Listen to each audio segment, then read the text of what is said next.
Assalamualaikum warahmatullahi wabarakatuh. Apa kabar anak-anak semua? Semoga selalu dalam keadaan sehat ya, sehingga kita lebih semangat untuk melakukan aktivitas pada hari ini. Di video kali ini kita kembali belajar tema 2, subtema 3, pembelajaran 6. Wah, ternyata kentang juga dapat menghasilkan energi listrik ya. Mau tahu caranya? Ayo kita pelajari. Nah, anak-anak, pada pembelajaran sebelumnya kita sudah belajar bagaimana jeruk nipis atau jeruk lemon bisa menghasilkan energi listrik. Nah, hari ini kita akan belajar bagaimana kentang bisa menghasilkan energi listrik. Kamu telah melakukan percobaan untuk menghasilkan energi alternatif dari berbagai buah-buahan. Apakah kamu masih ingat cara melakukan percobaan tersebut? Ayo kita ikuti langkah-langkahnya. Tahukah kamu bahwa energi listrik juga dapat dihasilkan dari kentang? Berikut cara kerjanya. Bahan yang dibutuhkan adalah: pertama, beberapa buah kentang masing-masing dipotong menjadi 2 bagian sama besar. Kabel atau kawat sebagai penghantar arus listrik. Kamu dapat menggunakan kabel atau kawat dari percobaan yang sebelumnya.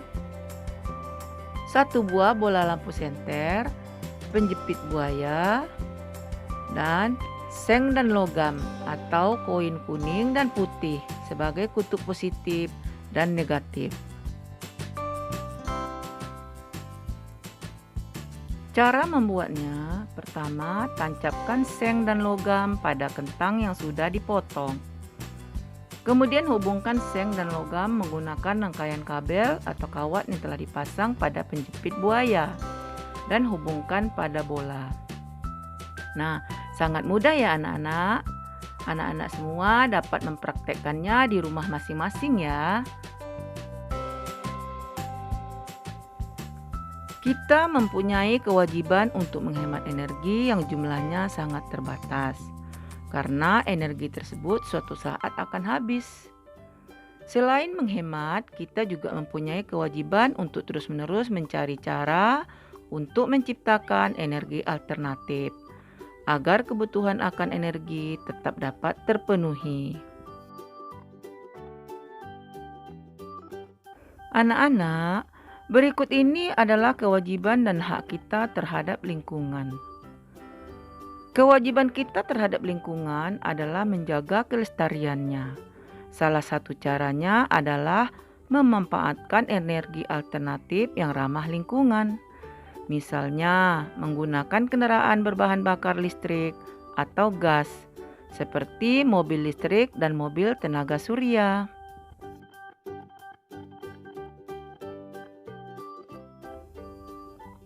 Energi alternatif adalah energi yang ramah lingkungan dan tidak pernah habis. Misalnya energi yang berasal dari air, angin, panas matahari, dan sumber daya alam lain yang dapat diperbarui. Kita juga berkewajiban membangun dalam gedung dengan memperhatikan aspek ramah lingkungan. Misalnya membangun gedung yang menggunakan cahaya matahari sebagai penerangan di siang hari. Anak-anak, setelah memenuhi kewajiban, kita dapat memperoleh hak kita. Misalnya memperoleh lingkungan yang segar untuk kesehatan dan kenyamanan. Selain itu, kita juga mempunyai hak untuk memperoleh air sehat dan bersih yang disediakan oleh alam untuk minum, mandi, pengairan, dan pembangkit tenaga listrik.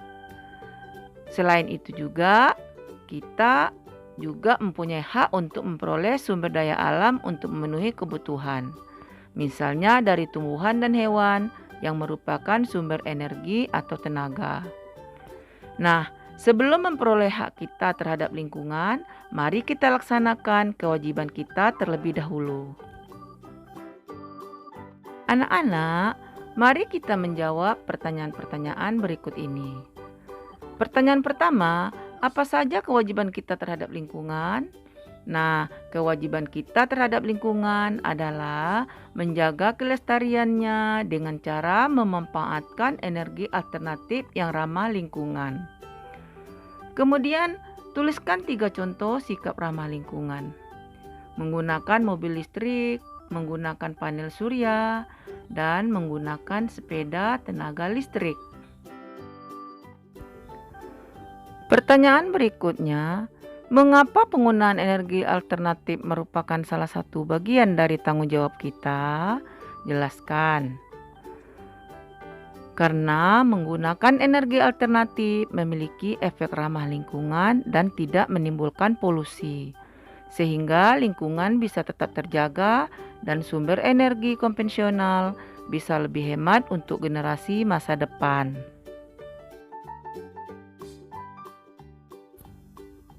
Pertanyaan berikutnya, berikan 3 contoh kebiasaan yang dapat kamu lakukan di rumah untuk menghemat energi.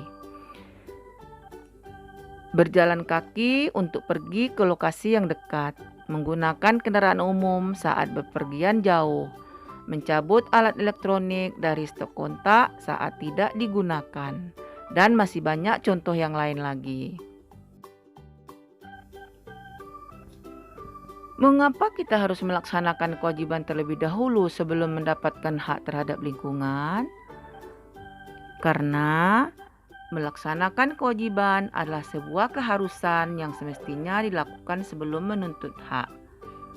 Melaksanakan kewajiban terhadap lingkungan juga merupakan sebuah langkah awal bertindak sebelum terjadi kerusakan di lingkungan. Nah, anak-anak, sampai di sini pembelajaran kita di tema 2. Sampai ketemu lagi di tema 3.